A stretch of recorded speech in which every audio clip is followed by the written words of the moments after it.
Frères et sœurs bien-aimés, amis visiteurs, que la paix et la grâce de Dieu soient avec nous tous. Je suis dans la joie, comme le dit David, de me trouver en compagnie de mes frères et sœurs dans le temple de Dieu. Vous n'êtes pas contents, frères et sœurs? Amen. Ce matin, je dois vous présenter un message un peu troublant. Je pense que je vais prendre mes yeux. Merci. Un message très nuancé au sein de l'Église adventiste du 7e jour.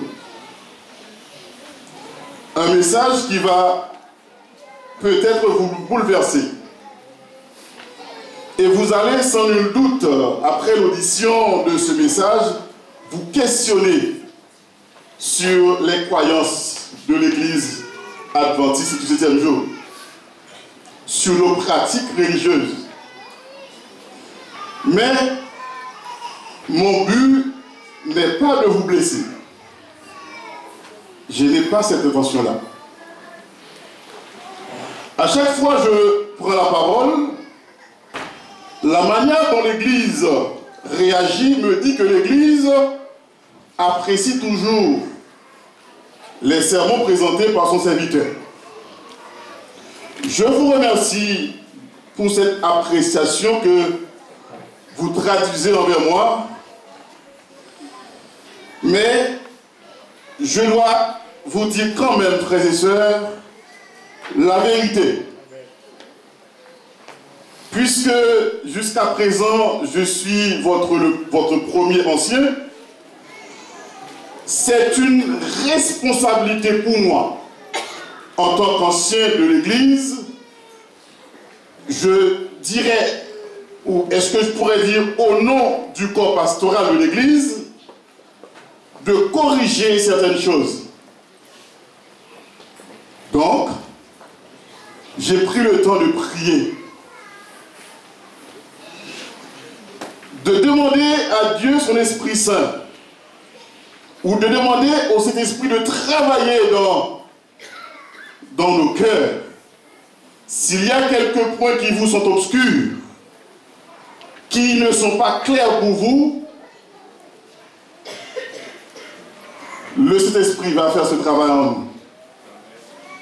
Assurément, vous n'allez pas vous entendre avec moi sur tous les points que je vais présenter dans le sermon. Mais je souhaite que le bon Dieu fasse ce que je ne peux pas faire moi-même. Parce que je dois aussi me corriger en présentant ce message. Je vous invite, frères et sœurs, à vous détendre spirituellement. Je vois que vous êtes un peu crispés. Hein? Je vous invite à vous détendre spirituellement et à vous laisser pénétrer par le Saint-Esprit de Dieu. Et j'invite à Frère Betsaléel de chanter pour nous au numéro 23. Seigneur, à ton regard de flamme. J'invite l'Église à se lever. Dans un esprit de prière.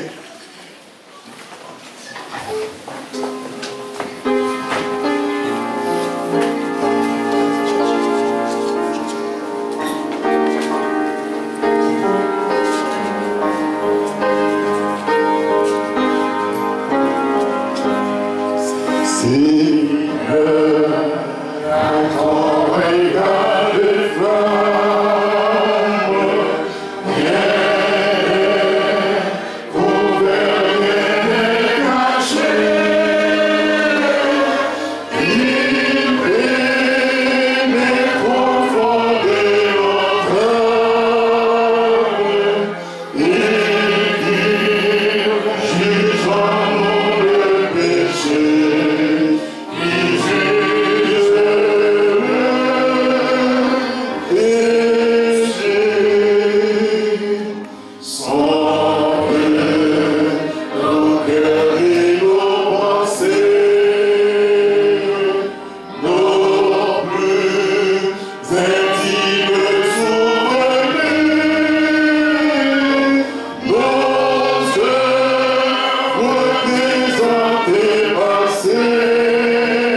Nous avons besoin en ce moment de ta présence.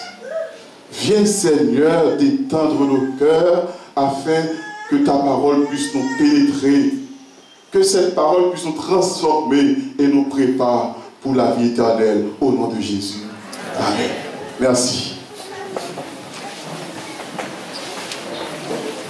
Le titre du sermon d'aujourd'hui est le suivant. Vous lisez avec moi, l'heure est à la réforme. Quel est le titre du message? Frères et sœurs bien-aimés dans le Seigneur, mesdames et messieurs, Dieu veut que son peuple soit réformé. Nous ne pouvons pas aller au ciel tel que nous sommes maintenant.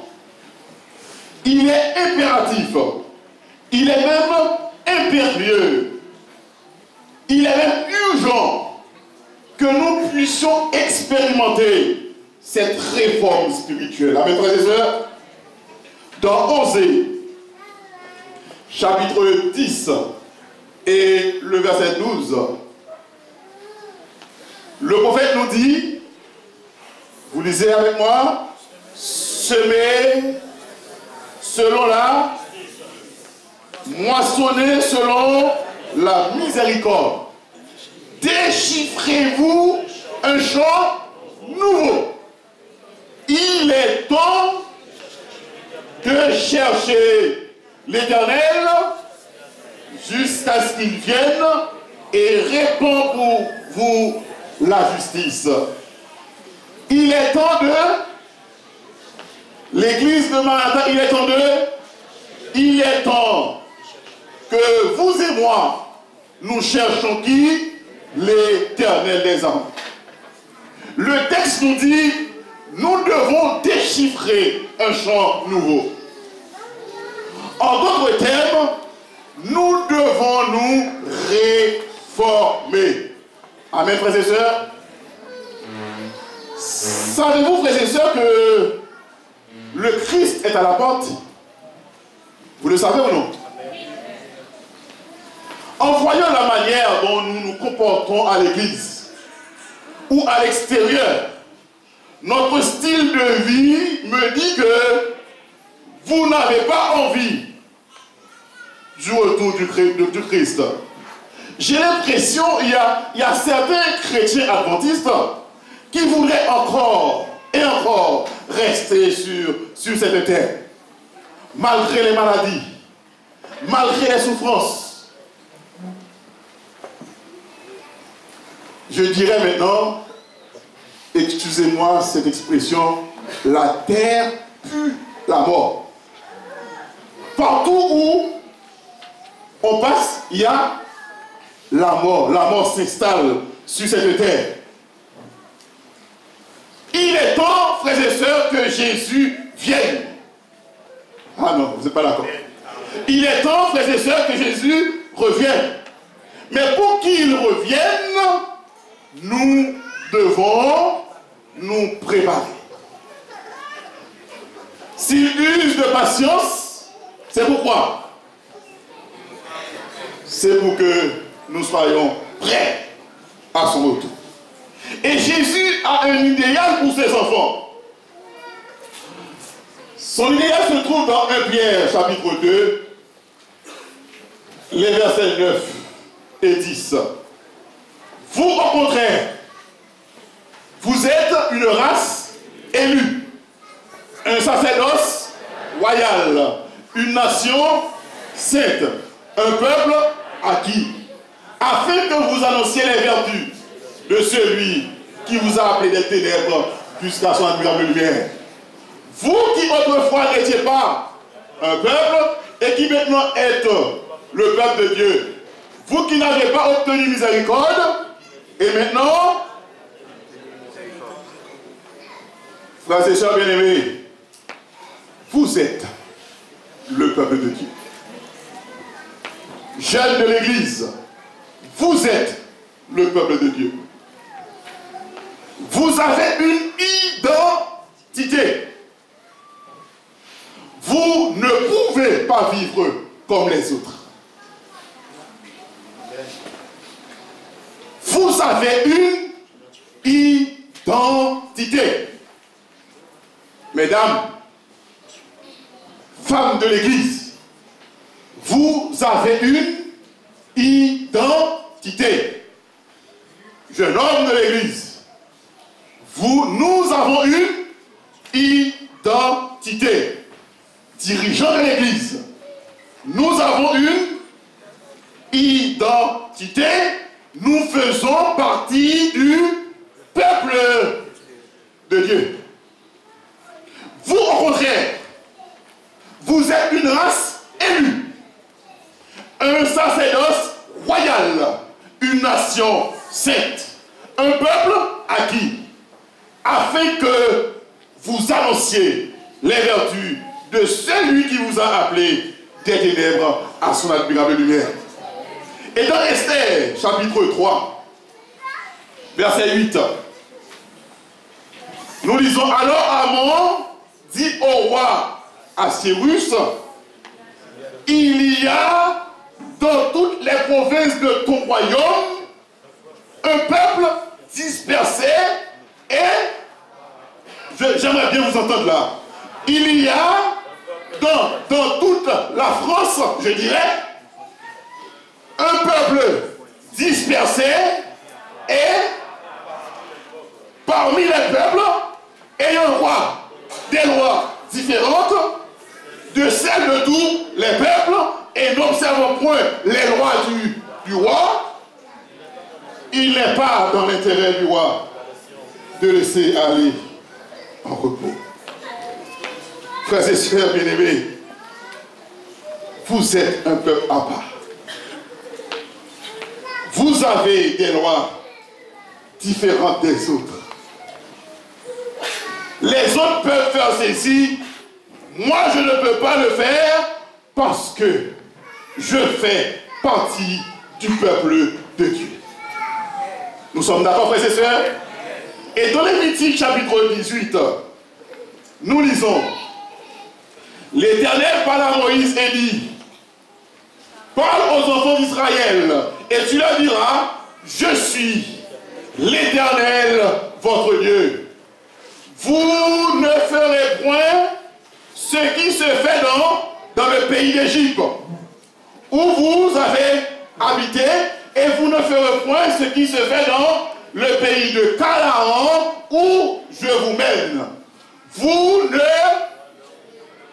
Vous ne suivrez point leur usage. Vous pratiquerez mes ordonnances et vous observerez mes lois. Vous les suivez. Je suis l'Éternel, votre Dieu. Vous observerez mes lois et mes ordonnances. L'homme qui les mettra en pratique vivra par elles. Je suis l'Éternel. Amen, frères et sœurs. Les Parisiens ont un style de vie. Ils ont une façon de s'habiller. Ils ont une façon de parler. Ils ont une façon de manger. Je suis adventiste du 7e jour. Avant que je sois français ou parisien, que je sois haïtien, je suis d'abord un chrétien adventiste du 7e jour. Je suis le concitoyen du ciel. Sous t'oublier ça, m'a applaudi matin. Si les problèmes de la vie, si problème il faut oublier qui est souillé, ce matin, je vous rappelle que vous êtes enfants de Dieu. Vous êtes un peuple à part. Vous ne pouvez pas suivre les usages de ces nations-là. Et dans Deutéronome chapitre 7, nous lisons: lorsque l'Éternel ton Dieu t'aura fait entrer dans le pays dont tu vas prendre possession, et qu'il chassera devant toi beaucoup de nations, les Étiens, etc., les Éviens, les Jébusiens, 7 nations plus nombreuses et plus puissantes que toi, lorsque l'Éternel ton Dieu les aura livrés et que tu les auras battus, tu les dévoueras par interdit, tu ne t'établiras point d'alliance avec elles, et tu ne leur feras point grâce. Frères et sœurs bien-aimés, verset 3. Tu ne contacteras point le mariage avec ces peuples, tu ne donneras point tes filles à, et tu ne prendras point leur. On arrête là ce matin. Que nous dit le texte ce matin? C'est pas frère Marc, non? C'est la Bible. Tu ne contacteras point de mariage avec ces peuples. Que font nos jeunes aujourd'hui? Non? Tu ne donneras point tes filles à leurs fils, et tu ne donneras point leurs filles pour tes filles.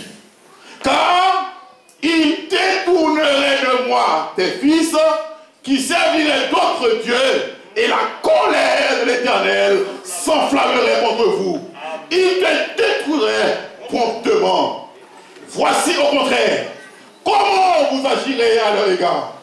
Vous renverserez leur autel, vous briserez leurs statues, vous abattrez leurs idoles et vous brûlerez au feu leurs images taillées. Verset 6. Car tu es un peuple saint. Saint. Tu es un peuple saint pour l'Éternel ton Dieu. L'Éternel ton Dieu t'a choisi pour que tu fusses un peuple qui lui appartient entre tous les peuples qui sont sur la surface de la terre. Amen, frères et sœurs. Vous êtes un peuple saint. Vous êtes un peuple mis à part par l'Éternel et pour l'Éternel. Jeunes de l'Église, adultes de l'Église, vous êtes un peuple à part. Dans Lévitique chapitre 11, versets 45, 44, 45, la Bible nous dit, car je suis l'Éternel votre Dieu, vous vous sanctifierez et vous serez saints, car je suis saint. Et vous ne vous rendrez point impurs par tous ces reptiles qui rampent sur la terre. Car je suis l'Éternel qui vous a fait monter du pays d'Égypte pour être votre Dieu et pour que vous soyez saints. Car je suis saint. Frères et sœurs bien-aimés dans le Seigneur, permettez-moi de vous dire ce matin que l'Éternel observe l'Ibamaki. Vous comprenez ça que les maquillants? Bouillon, comment il est en français, s'il vous plaît? Pas le nom pour moi, non. Cube. Cube là, on mettait là. Eh bien, l'Éternel qu'on observe, il est saint. L'Éternel n'est pas cube. Voilà. Tu ne peux pas le mettre dans tout. Le texte nous dit qu'il est saint. Et dans 1 Pierre 1, verset 1, l'apôtre Pierre nous dit, c'est pourquoi, saignez les reins de votre entendement, soyez sobres et ayez une entière espérance de la grâce qui vous sera apportée lorsque Jésus-Christ apparaîtra. J'ai coupé un verset, non? Ok.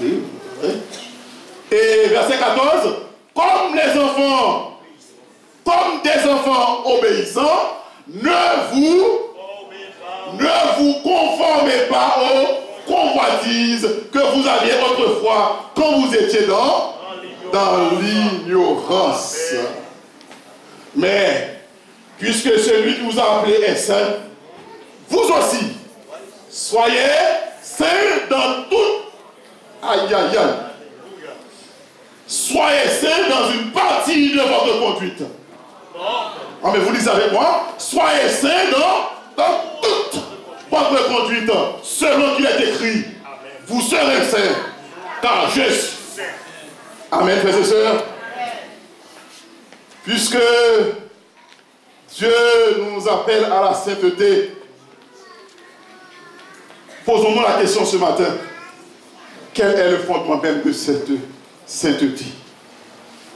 Dans Corinthiens chapitre 10, verset 31, l'apôtre Paul nous dit, soit donc que vous mangez, soit donc que vous buviez, soit donc que vous fassiez quelque chose d'autre, faites tout pour la gloire de Dieu. Tout ce que je fais, je dois le faire pour la gloire de Dieu. Le jeune parisien, frères et sœurs, n'est pas notre modèle.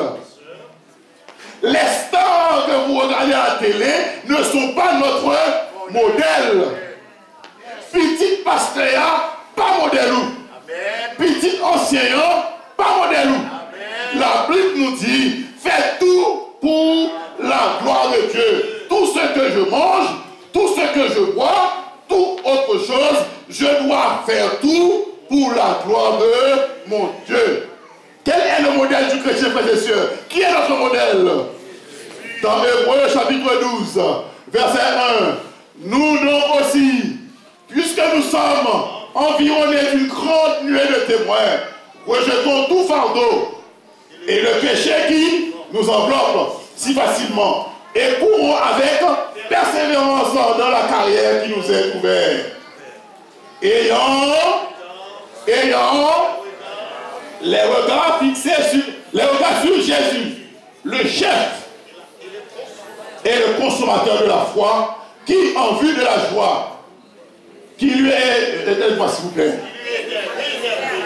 a souffert la croix, méprisé l'ignominie, et s'est assis à la droite du trône de Dieu. Quel est notre modèle, frères et sœurs? Frères et sœurs, membres d'église, quel est notre modèle? Notre modèle, ce n'est pas un homme. Notre modèle, ce n'est pas les parisiens. Notre modèle, ce n'est pas les acteurs. Ce n'est pas les chanteurs. Notre modèle, c'est Jésus, Jésus de Nazareth, frères et sœurs.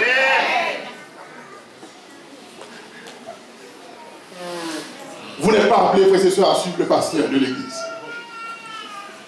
Vous n'êtes pas appelés à suivre même le président de la conférence générale.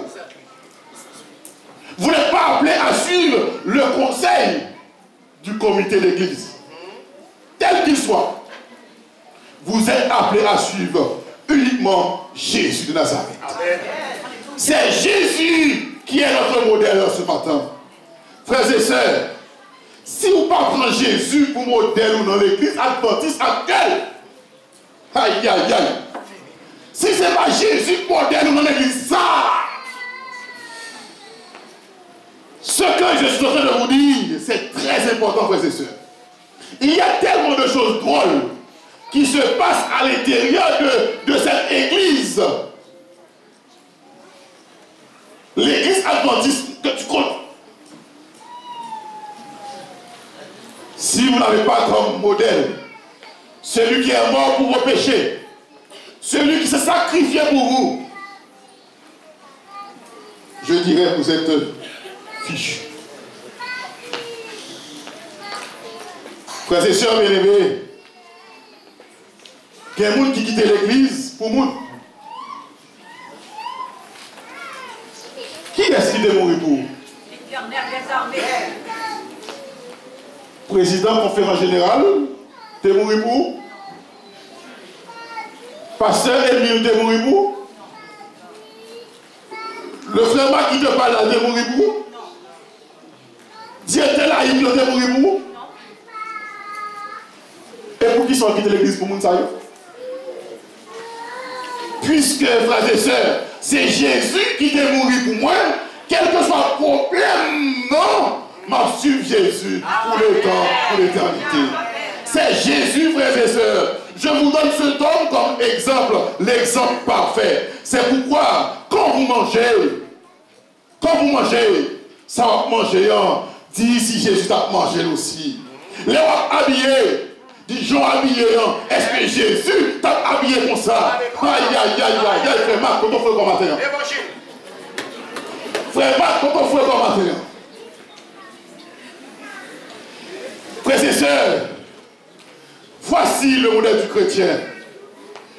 Voici, Philippiens 2. Ayez en vous les sentiments qui étaient en Christ Jésus. La Bible ne nous dit pas ce matin, ayez en vous les sentiments qui étaient dans l'église adventiste. Non, ayez en vous les sentiments qui étaient en Christ Jésus. Frères et sœurs bien-aimés, ne soyez pas des religieux seulement. Chaque sabbat, on est à l'église. On se conforme au principe de l'église, c'est très bien. C'est une bonne chose. Mais soyez d'abord des chrétiens. C'est-à-dire, soyez d'abord amis avec Christ. Lorsque vous amis au monde, vous faites toute ça tout. C'est pas vrai, frères et sœurs? C'est pas vrai, frères et sœurs? Lorsque vous êtes amis au monde, vous appuyez sur toute ça tout. Eh bien, ce matin, je vous invite à prendre Jésus comme ami afin de faire tout ce qu'il te demande et appuyer sur sa parole. Amen, frères et sœurs? Que la Bible ce matin soit l'autorité de notre vie, frères et sœurs. Il est temps que la Bible soit le guide sûr de chaque chrétien.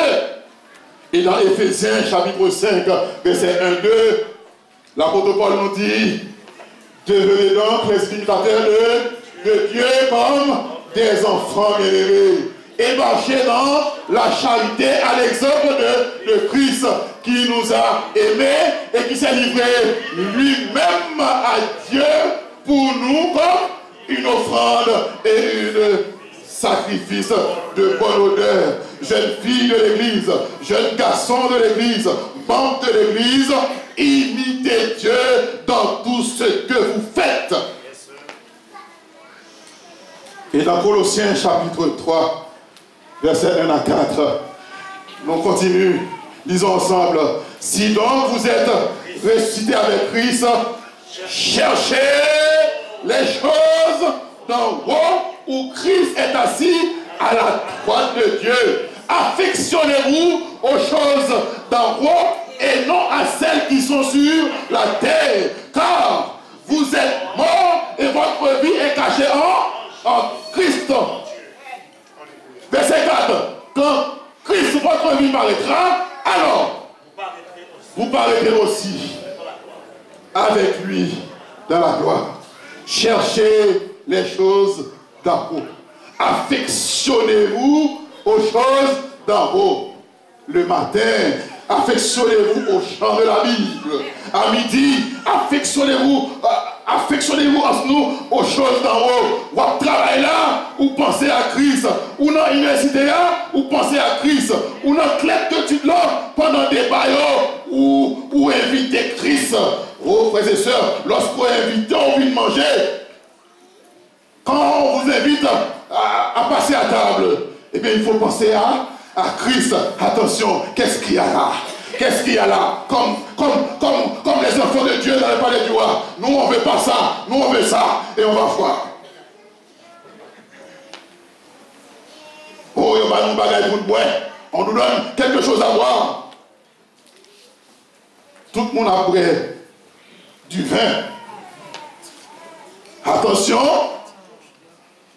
Attention. Moi, en tant que peuple pour Dieu, moi, questionne ma femme. C'est parce que tout le monde a pris du vin.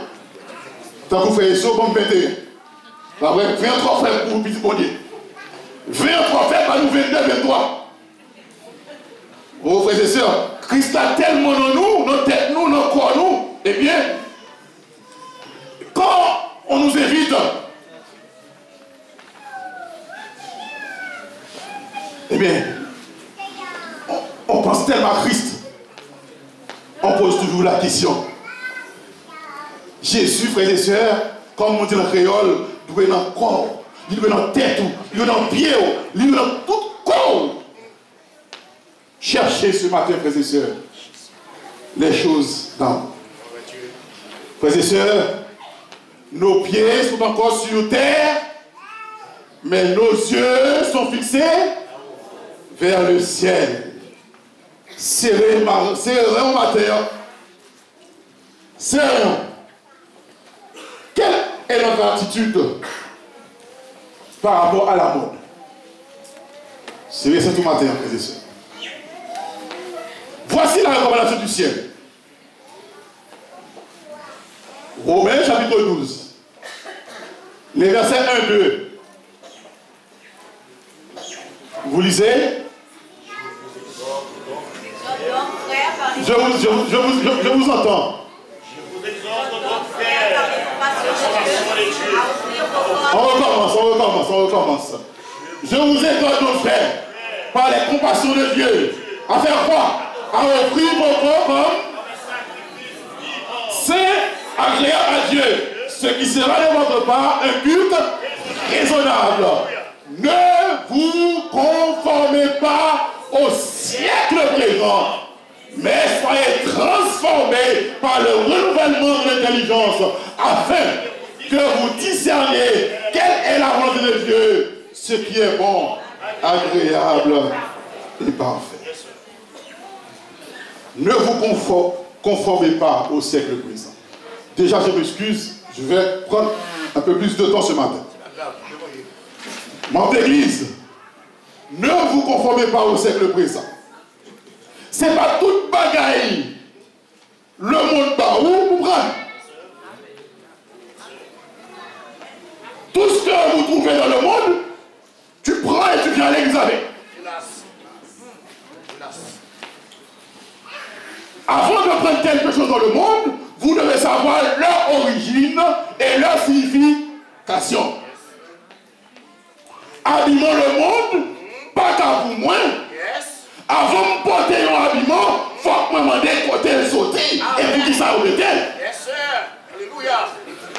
Et voici la recommandation du maître. Lisons dans Jean chapitre 17, verset 15-16. Je ne te prie pas pour les ôter du monde, mais de les préserver du mal. Ils ne sont pas du monde, comme moi, je ne suis pas du monde. Nous ne sommes pas dans le monde, frères et sœurs. Amen. Nous ne sommes pas du monde, frères et sœurs. Nous sommes dans le monde, mais nous ne sommes pas du monde.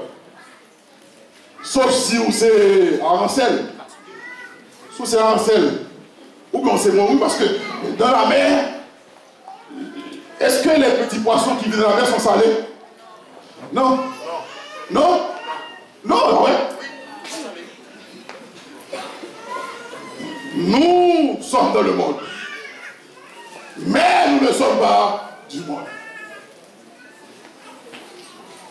Nous n'avons pas le choix. Nous sommes bien obligés de travailler avec le monde. Nous devons aller à l'école.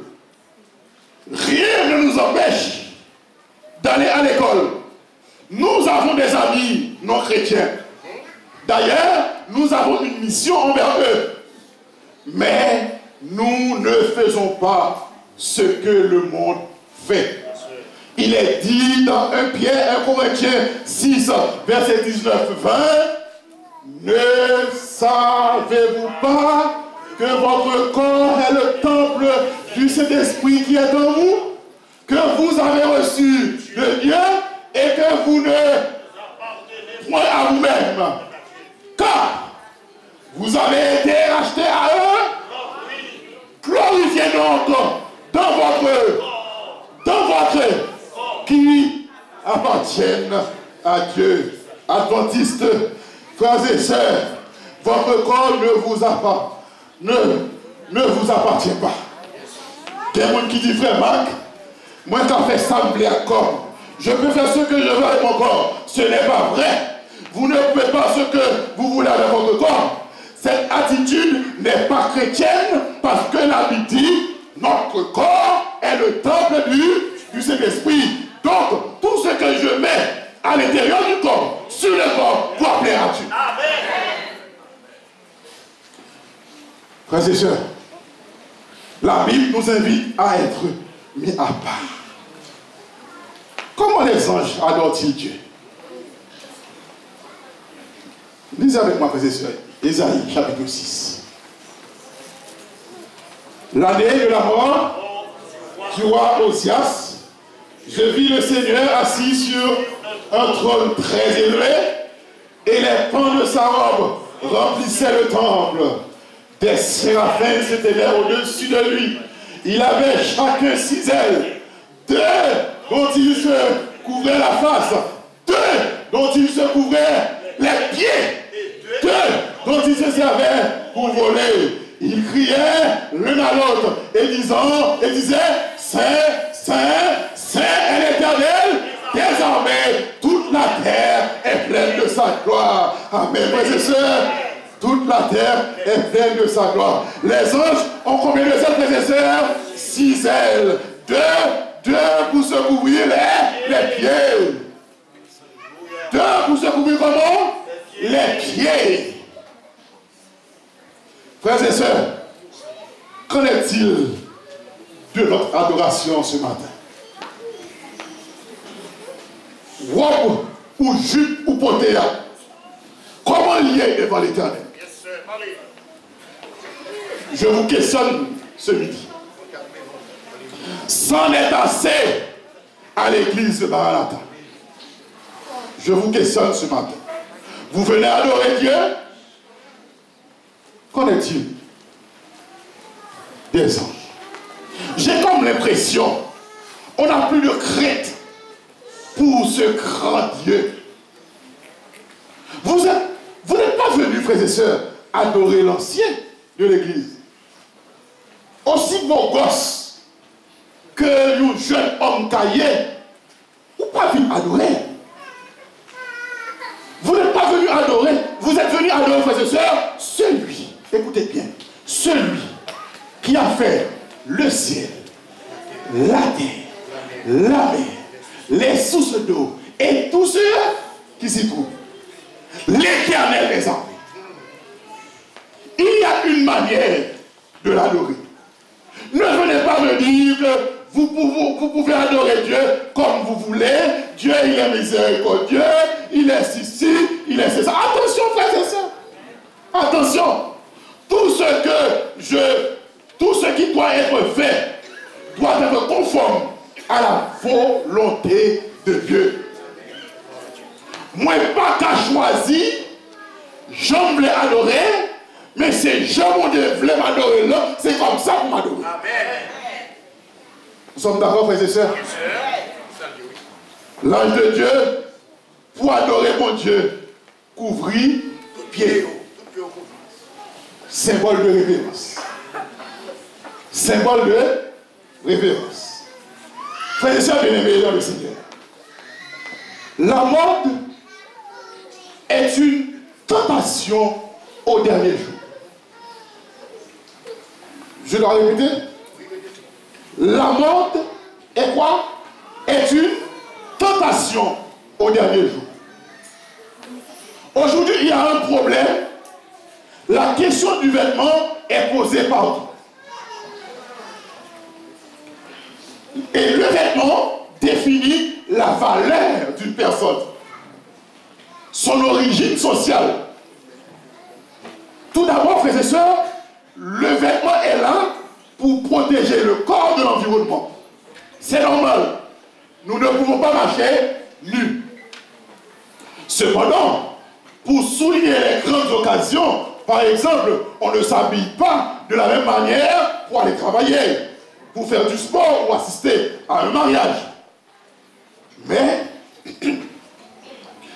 j'ai l'impression, c'est peut-être une mauvaise impression, il y a certaines personnes, les vêtements qu'elles portent pour venir à l'église devraient être portés à l'intérieur de la maison.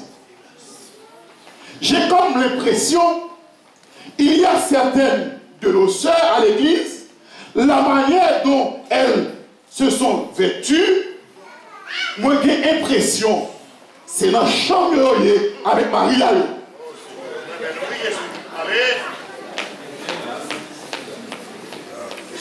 Parce que, frères et sœurs, le vêtement, c'est un moyen d'expression, de séduire ou attirer les regards. Et voici l'ordre du maître. Voici le principe de base. Et j'invite toute l'église à avoir ça comme principe. N'allez pas demander au pasteur ou à l'ancien de l'église de vous dire la longueur de votre jupe. Bon Dieu, pas bon, nous doit ça. Mais Dieu nous donne un principe. Voici ce que l'apôtre Paul dit dans 1 Timothée chapitre 2, versets 9 et 10. Je veux aussi, vous lisez avec moi s'il vous plaît, je veux aussi que les femmes vêtues d'une manière décente, avec pudeur et modestie, ne se parentent ni de tresse, ni d'or, ni de perles, ni d'habits. Je veux aussi que les femmes vêtues d'une manière décente, avec pudeur et modestie, ne se parentent ni de tresse. Frères et sœurs, n'a entré la donne godille. J'avais dit au départ, le message serait blessant. Je l'avais dit. J'avais dit, si vous avez des positions différentes, je demanderai à l'Esprit de Dieu de vous guider en ce sens. Je ne vais pas faire des discussions avec vous. Je vous présente la parole de Dieu ce matin. C'est ma mission et après j'arrête là. L'apôtre Paul dit, je veux aussi que les femmes vêtues d'une manière décente, avec pudeur et modestie, ne se parentent ni de tresse, ni d'or, ni de perles, ni d'habits somptueux, mais qu'elles se parentent de bonnes œuvres, comme il convient à des femmes qui font profession de servir Dieu. Amen, frères et sœurs. Amen, frères et sœurs. Amen, dans chiche matin. Amen, dans chiche matin. Permettez-moi de vous dire, frères et sœurs, le verbe vouloir, les professeurs français, j'aurais besoin de vous ce matin-là. Le verbe vouloir, utilisé par Paul, ce n'est pas quelque chose de facultatif. Menti, mon qui fait français, est-ce que je mens? Comme pas tellement fort en français. Le verbe vouloir ici, utilisé par Paul, ce n'est pas quelque chose de facultatif. Moi t'as fait, moi t'as pas fait. C'est une recommandation divine. Une ordonnance divine. Car je veux. L'apôtre Paul n'a pas dit je voudrais. Le conditionnel présent qui serait un mode qui serait utilisé dans un style purement simpliste pour ne pas trop déranger. Parce que le problème de nos dirigeants actuels, on ne veut pas déranger. On ne veut pas déranger.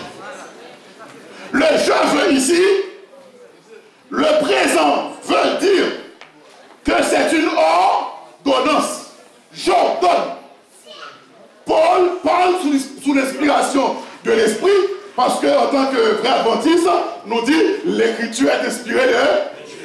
Ne me dis pas que Paul ne parle pas sous l'inspiration.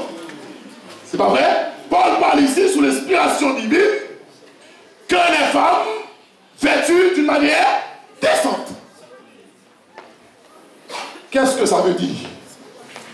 Habillées d'une manière décente, avec pudeur et modestie. Avec décence, c'est-à-dire, c'est conforme aux habitudes, aux convenances sociales.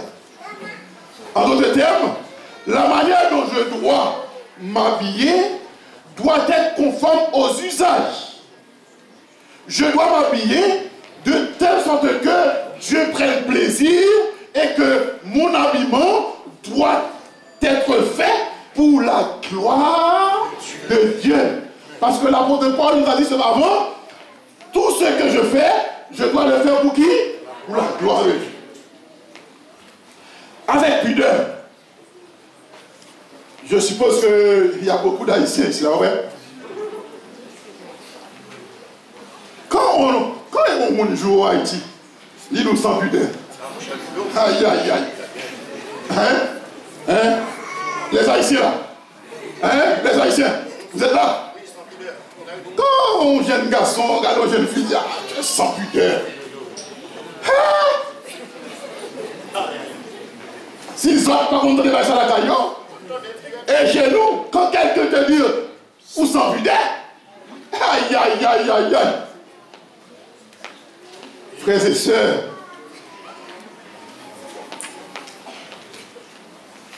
une fille qui porte une jupe en dessous du genou. Quand on va regarder ça à la caille, nous, vous voulez qu'on nous? Suivez-moi. Vous comprenez? Parce que quand la jeune fille passe avec tes coquettes, avec la jupe comme ça, eh bien, même en tant que garçon, l'église va corriger. Frères et sœurs, quand vous vous asseyez, ou pas capable de même chita, ou lutter avec du blanc, ou coumer avec du blanc. Ce sont des autres, ça. Et combien de fois, frères et sœurs, vous tentez vos frères qui sont tout près de vous. Et quand vous tentez le frère, vous l'empêchez en quelque sorte d'adorer. Parce que vous êtes devenu l'objet de contemplation. Frères et sœurs, c'est pas pour grand messie, bon Dieu, pas recommandation ça. Parce qu'un homme, quand il voit la cuisse d'une femme, frères et sœurs, si on n'est pas sous l'influence de l'Esprit Saint,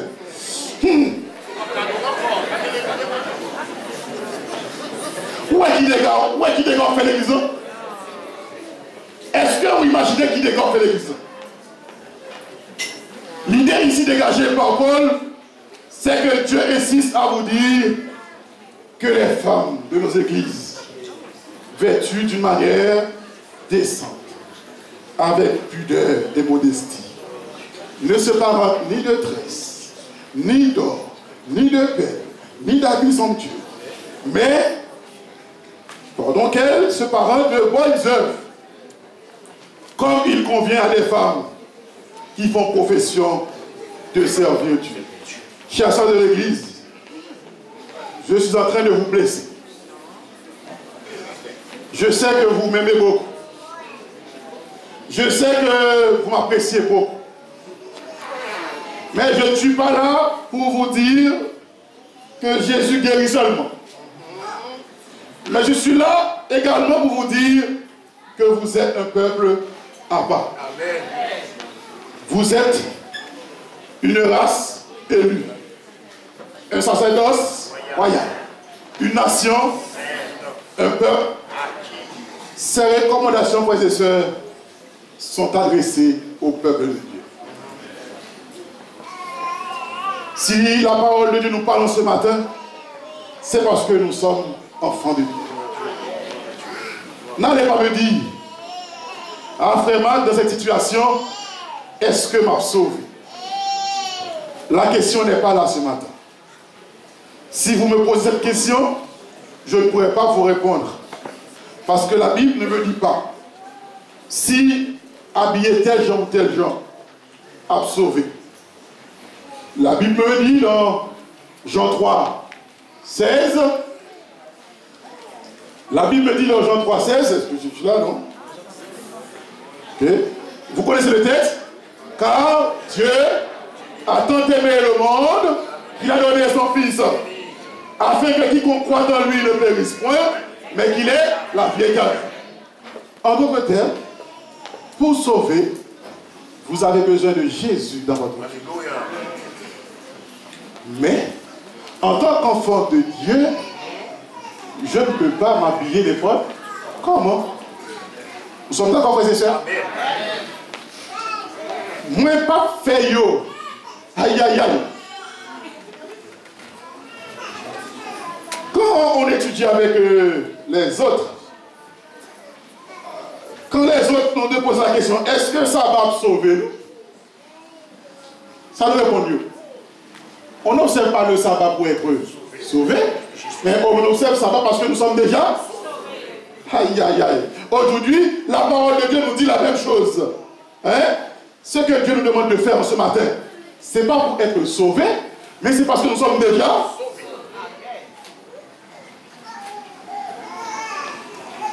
frères et sœurs, dans Deutéronome, chapitre 22, je ne sais pas si je suis là encore. Ah oui. Deutéronome, chapitre 22, verset 5, il est dit, une femme ne portera point un habit en or, et un homme ne portera point des vêtements de... Car quiconque fait ces choses est une abomination avec...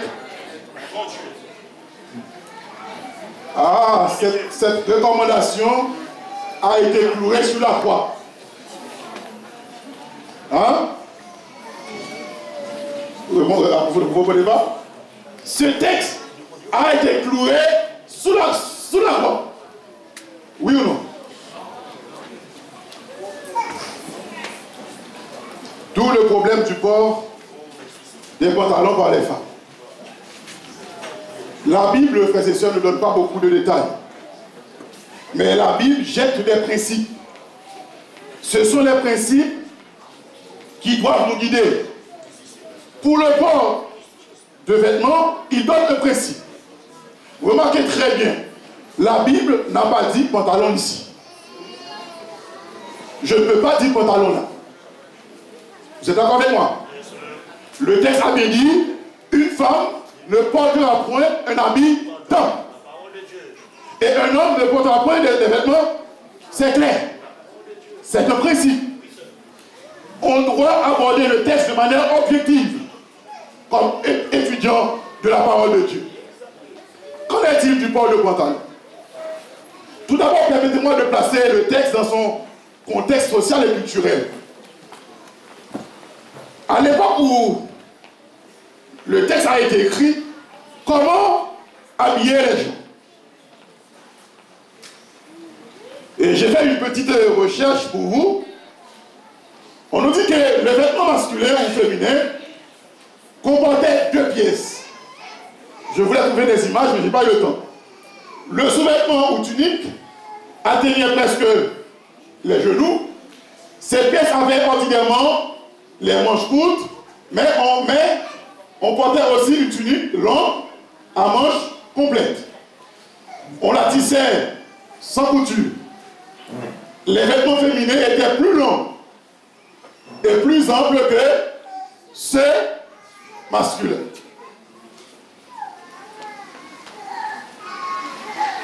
Ni fille, ni garçon portaient ces vêtements. Mais la différence se trouvait, on la tissait sans couture, et on nous dit que les vêtements féminins étaient plus longs et plus amples que ceux masculins. C'est pourquoi on pouvait distinguer un homme avec une femme. Parce que c'était les mêmes vêtements. Il n'y avait pas question de pantalon ici. C'était des robes portées par ces gens-là.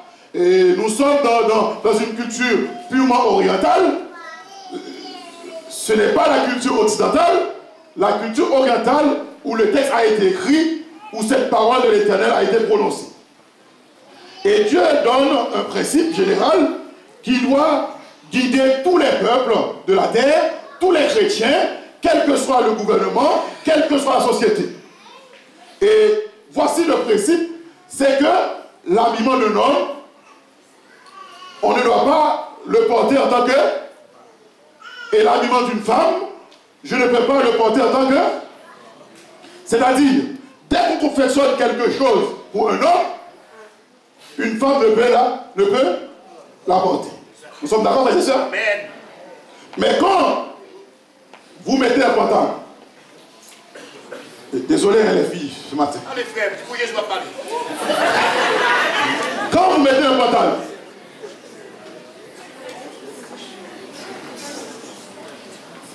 on voit pratiquement tout votre morpho. C'est comme on disait en français. Parfois, j'ai des filles à la maison. T'as le bled par aller. à le faire rentrer, tellement c'est serré. Ne venez pas me dire, mon frère, c'est pour le foie. Parce que, qu'en est-il en été? Même bagaille. Qu'en est-il en été? Quand on met ton pantalon, et toute forme paraît, vous êtes quoi? Dis-moi.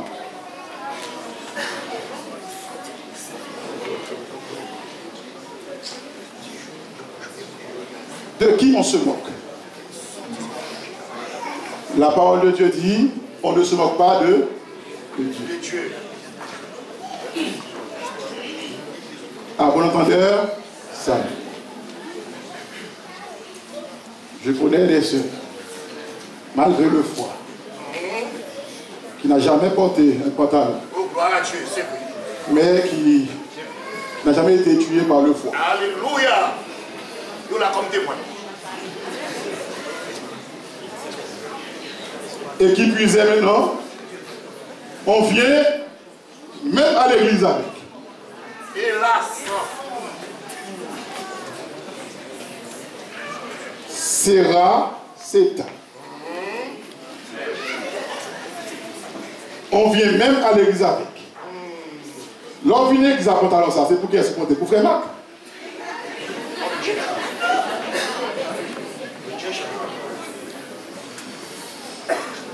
Frères et sœurs, le texte nous dit qu'il ne faut pas aussi porter des tresses. Amen. Amen. Alléluia.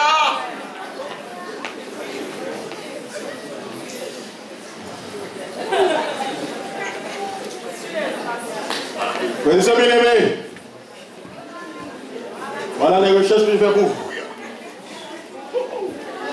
Dans le contexte de Paul, quand on parle des tresses, c'était des tresses dorées où les femmes de l'époque mettaient sur leurs faux cheveux des ornements sacrés. Et c'est ce que Paul critique dans le texte, où il veut que les femmes ne portent pas ces tresses-là. Est-ce qu'il y a un rapport entre les tresses portées par les femmes à l'époque de Paul et celles portées par certaines de nos sœurs? Donc c'est difficile d'aborder cette question dans un message. Mais je vais vous demander seulement de réfléchir sur cette recommandation de la Bible, parce qu'on va terminer. Frères et sœurs bien-aimés, la Bible nous dit que les femmes ne doivent pas porter des tresses, des faux cheveux. Ce n'est pas Frère Marc qui le dit, c'est la Bible. Je sais que même certains dirigeants ne sera pas d'accord avec moi là. Pas de problème. Parce que c'est à la mode, tout le monde le porte, et bien nous aussi on peut le porter. Ah oui, quand je vais travailler c'est plus facile de me coiffer parce que le temps... Frères et sœurs bien-aimés, qu'en est-il de notre corps? Il est dit dans Lévitique 19, verset 28, vous ne ferez point décision dans votre chair pour un mort, et vous n'imprimerez point de figure sur vous, je suis l'Éternel. Ce qu'on appelle aujourd'hui comment? Tatouage. C'est interdit dans la parole de Dieu. Chers jeunes, Dieu ne veut pas cela. Chers jeunes, vous ne devez pas en faire. Dieu ne veut pas de cela. Généralement, ce sont des choses qui ont toujours une origine magique, purement origine exotérique. Les choses ne sont pas comme vous pensez, naturelles comme ça. C'est juste pour faire belle. Non, non, frères et sœurs. Il faut lire leur histoire et vous allez comprendre. Vous allez vous rendre compte. Et pour finir, frères et sœurs, nous allons faire défiler quelques photos. Tandis que nous sommes dans le contexte de Paul, pouvons-nous accepter de telles coiffures à l'intérieur de l'église du Seigneur? Je vous présente ces images-là et je vous questionne. Et je vous demande de méditer. Regardez. Est-ce qu'on peut accepter? Est-ce qu'on peut les tolérer? C'est joli, hein? C'est pas vrai? Pouvons-nous fermer les yeux sur ces choses à l'intérieur de l'Église pour ne pas être lapidés par le peuple? En tant qu'ancien de l'Église, prédicateur de l'Évangile, pouvons-nous taire en voyant ces choses-là qui ont entré dans l'Église adventiste? Est-ce qu'on peut continuer à rester bouche fermée? Si c'est pour apprécier moi,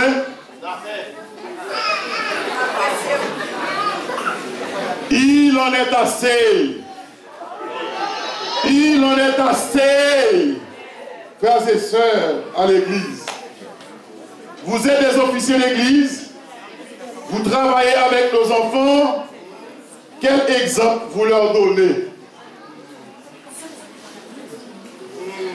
J'écoute. C'en est assez dans l'Église du Seigneur. Quand vous portez, voilà.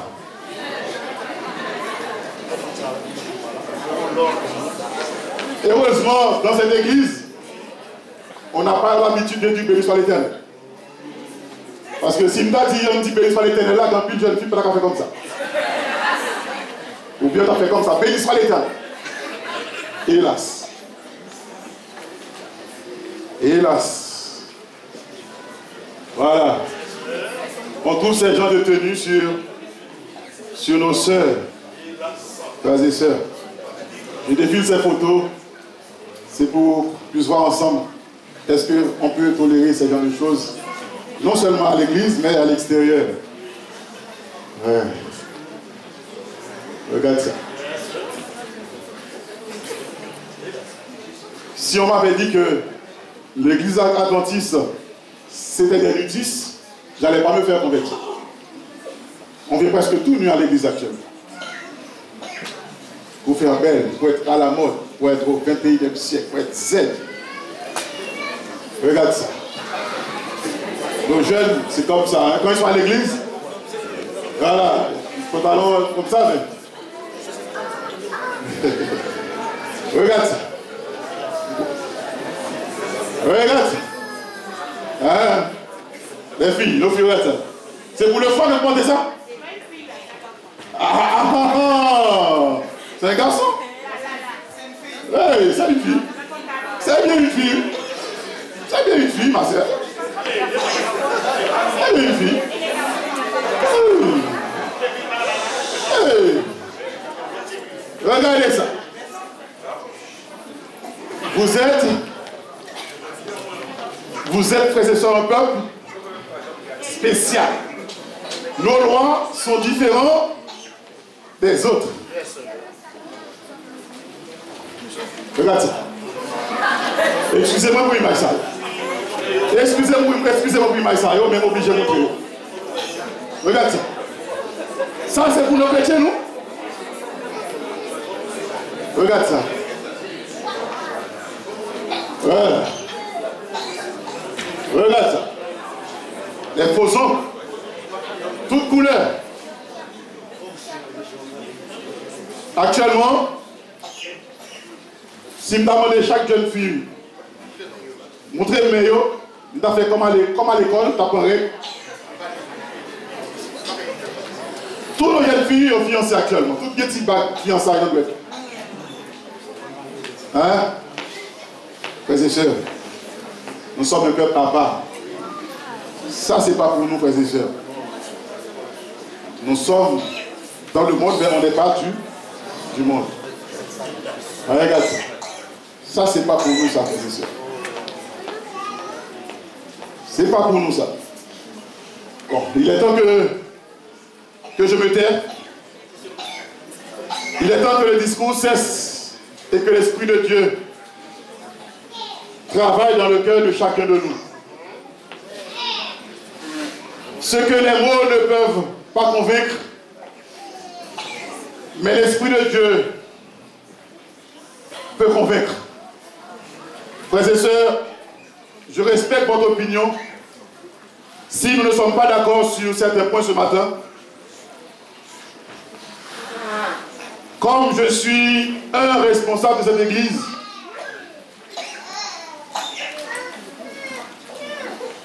je dirais au nom du corps pastoral, nous devons mettre de l'ordre à l'intérieur de cette église.